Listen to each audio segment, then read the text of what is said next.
So I talk a lot about this and deciding what deserves our time and our attention, but it's still difficult, and it's difficult for me as well. It's really easy to get drawn in a million different directions.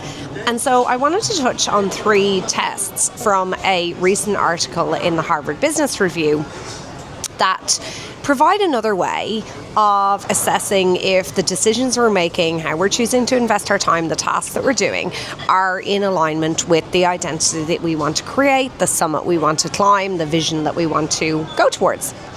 And those 3 tests are the fear test, the judgment test, and the compounding test.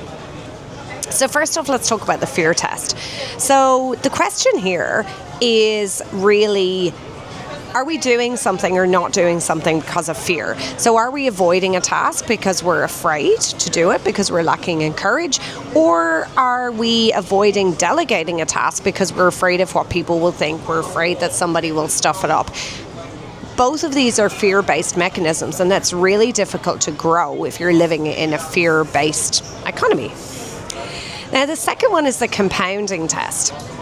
And this is thinking about the effect of the decision, the thing that you're doing, in 5 years or 6 years.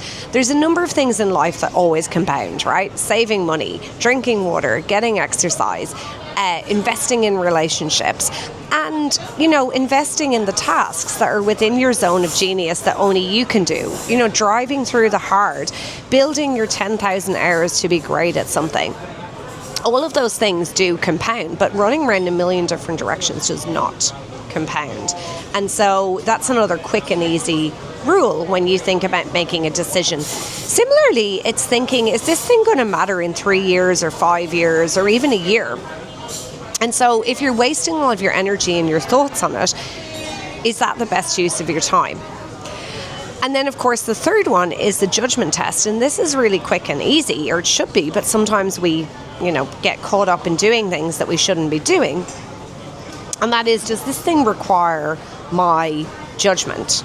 Or can it be delegated to or trained to somebody else? So not everything requires your decision, your oversight, your judgment. And I see this all the time where you're CC'd in things.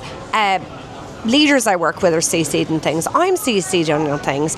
As somebody in my feed commented the other day, sometimes what we're doing is we're actually shifting the problem down the chain. And sometimes this is what we do with AI as well. We create all this output, but we shift the problem down the chain for somebody else. So whatever decision it is you're making, how you're investing your time in work, what you're prioritizing, does that thing actually require your judgment? Or could that be done by AI or a virtual admin or just somebody else?